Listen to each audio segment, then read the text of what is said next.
पीछे रह गई।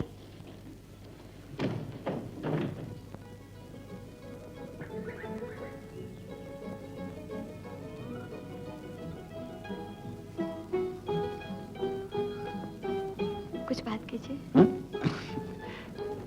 क्या बात करूं? कुछ भी। चलते समय तो बहुत कुछ कहने की सोच रहा था। अब कुछ याद ही नहीं आ रहा। आप ही कुछ कहिए। मौसम बहुत खूबसूरत है। हमारे यहाँ तो मौसम सदा खूबसूरत ही रहता है। ये बात तो उस देश के लोग कहते हैं जहाँ मौसम कभी कभी अच्छा रहता है, जैसे विलायत वाले।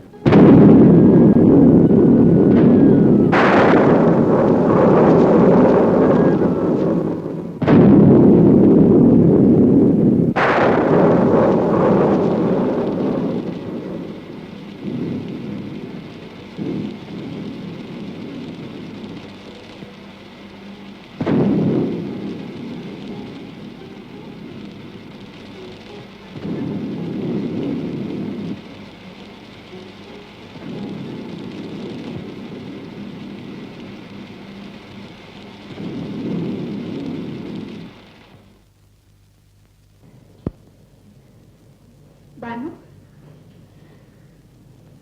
आओ बहन, आओ। बधाई हो बहन, तुम्हारे दिलीप और मीना की मंगनी हो गई। अच्छा, तुम्हें भी मुबारक हो। आओ। मैं तो सोच रही थी राम मेरे इस लड़के का क्या होगा, किसी लड़की को पसंद ही नहीं करता था। चलिए, देर आया दुरुस्त आया, अब सब काम ठीक हो गया। ओ भाई, अल्लाह ने आपकी बात सुन ली।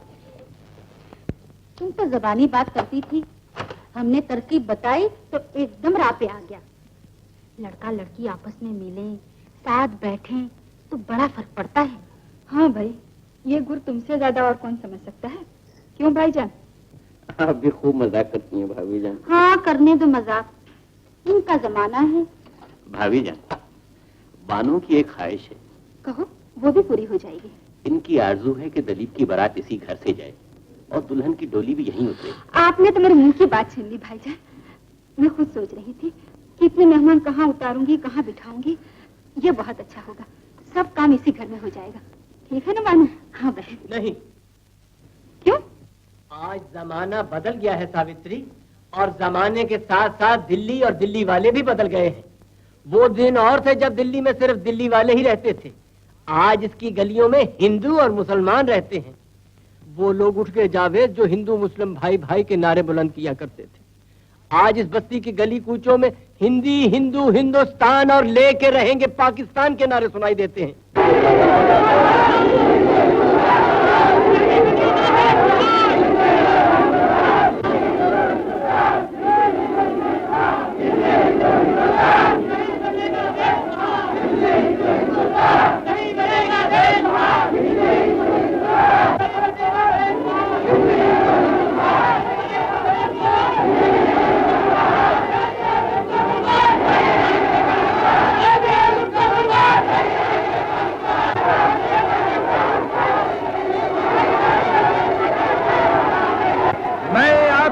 चाहता हूं कि मुल्क या वतन जुग्राफिया की लकीरों का नाम नहीं, सियासी हदबंदियों का नाम नहीं।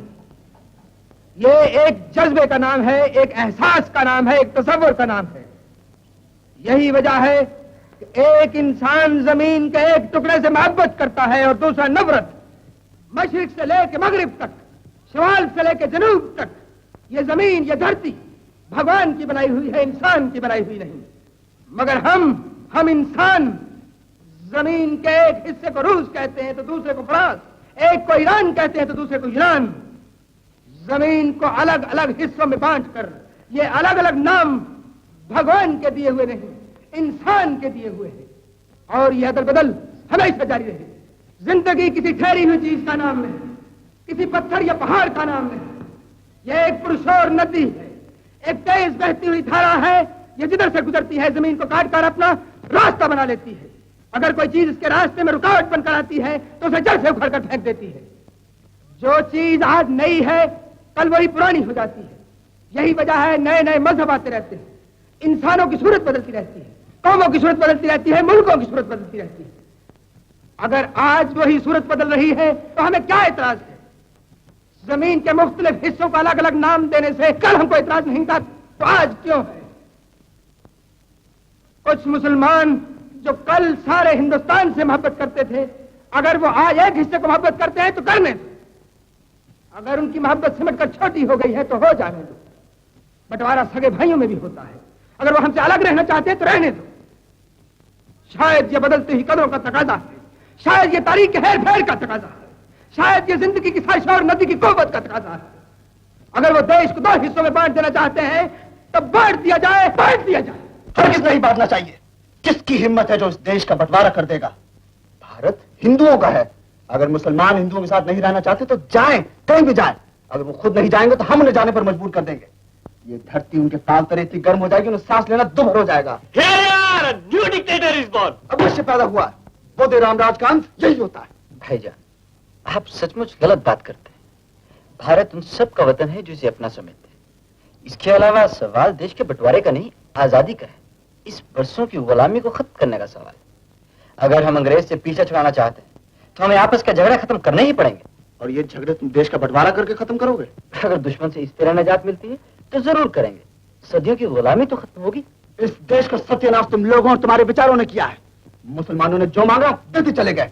तुम ना होते, मुसलमानों की इतनी हिम्मत ना होती, आज वो हमारा सामना करते। और अगर आप न होते आज मुसलमान अलग मुल्क मांगता। ये पाकिस्तान का ख्याल उसके दिल में आप जैसे हिंदुओं ने पैदा किया है। आपने मुसलमान को अछूत बना दिया, उसे कभी अपना नहीं समझा। अवश्य नहीं समझा। वो सदा हिंदू और हिंदू धर्म के खिलाफ काम करता रहा।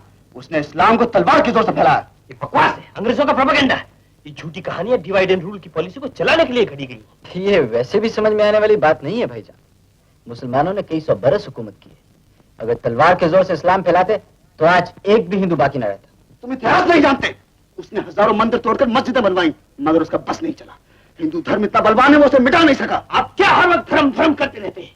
धर्म के नाम पे दुनिया में कितने खून खराबे हुए, क्रूसेड लड़ी, हजारों लाखों इंसान बेगुनाह मारे गए, फिर भी आपका पेट नहीं भरा। धर्म आज एक रिएक्शनरी ताकत है। धर्म बकवास है। धर्म के खिलाफ कुछ कहा तो तेरा खून कर दूंगा। अरे ये तुम क्या कर रहे हो? तुम तीनों ने तो घर को अखाड़ा बना दिया है।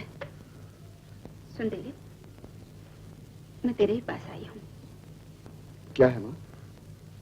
बता कब की तारीख पक्की करो। लड़की वाले शादी के लिए जोर दे रहे हैं। शादी? माँ देखती नहीं बाहर क्या हाहाकार मची है। देश के टुकड़े किए जा रहे हैं। जिंदगी और मौत की बाजी लगी है। अब तुम्हें शादी की पड़ी है। जब तक इस देश के भाग्य का फैसला नहीं हो जाएगा मैं शादी नहीं करूंगा।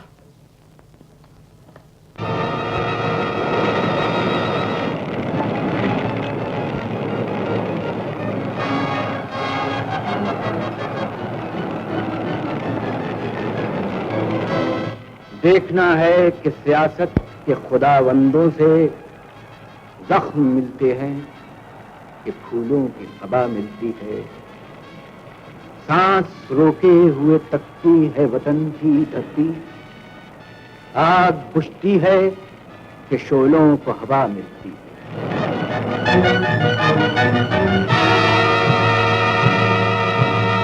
बानो बानो मातम करो, ये शमे बुझा दो, ये चिराग गुल कर दो। आज इंसान मर गया, ये नकली रोशनी बेकार है। आज हर अंधेरा है। हिंदुस्तान के टुकड़े हो गए।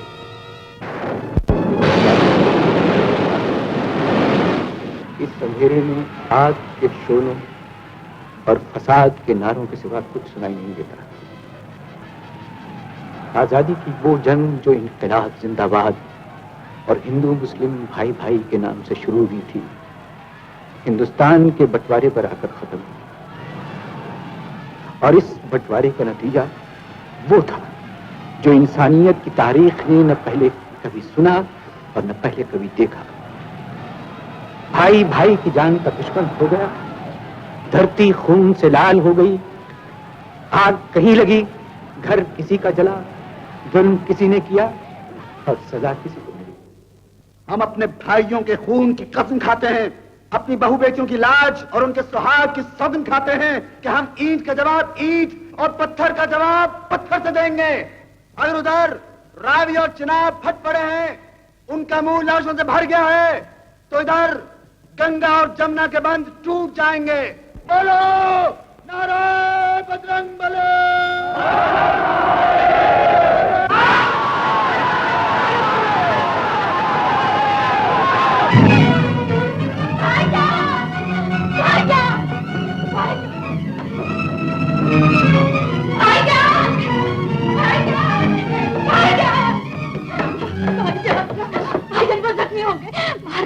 कौन जावेद?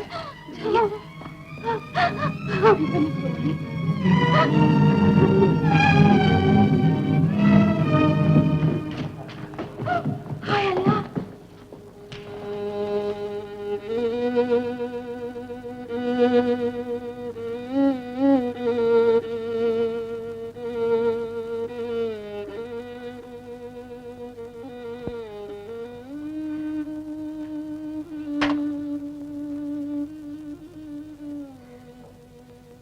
भाईजान, कोई खतरे की बात तो नहीं?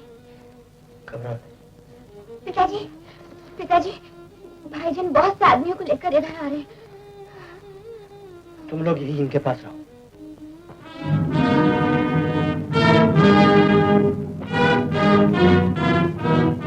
तुम लोग यहीं ठहरो।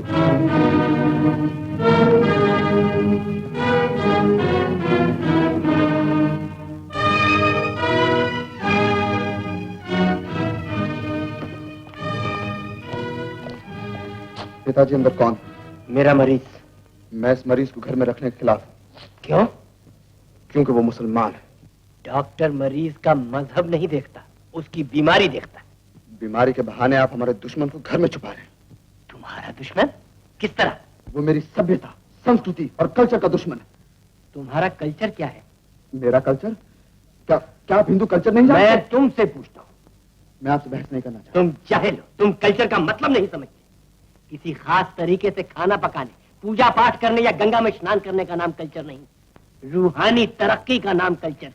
आत्मा का परमात्मा को पहचानने का नाम कल्चर है। अच्छाई और खूबसूरती की तलाश का नाम कल्चर है। मैं सबक सीखने नहीं आया पिताजी, सिर्फ इतना जानता हूँ, जिस आदमी को आपने अंदर छुपाया वो मेरा दुश्मन है। जिसे तुम दुश्मन समझते हो जरूरी नहीं मैं भी उसे समझूं। इसका मतलब ये मेरी इस घर में कोई हैसियत नहीं? मैं तुम्हारी बात का ये मतलब निकालूं तुम अपने को अपने बाप से बड़ा समझते हो? ये तो मैंने नहीं कहा। फिर क्या कहा तुमने? इसके सिवा तुम्हारी बात का और क्या मतलब हो सकता है? मैं डॉक्टर हूं, मरीजों की जिंदगी बचाना मेरा फर्ज है। मैं इस घर का मालिक हूं, इसे दिन रात मेहनत करके मैंने बनाया। मैं तुम्हारा बुजुर्ग हूं, पाल पोस कर तुम्हें बड़ा किया है। ये सब जानते हुए भी तुम मुझसे बेहुदा सवाल करते हो, इसके क्या मायने? इसके ये माने पिताजी, जो आपका ये मरीज घर में रहेगा तो मैं नहीं रहूंगा। तुम्हें मेरे मरीजों को देखकर तकलीफ होती है तो जा सकते हो, मेरे घर में तुम्हारे लिए कोई जगह नहीं। माँ, जब ये हमारे पिता ने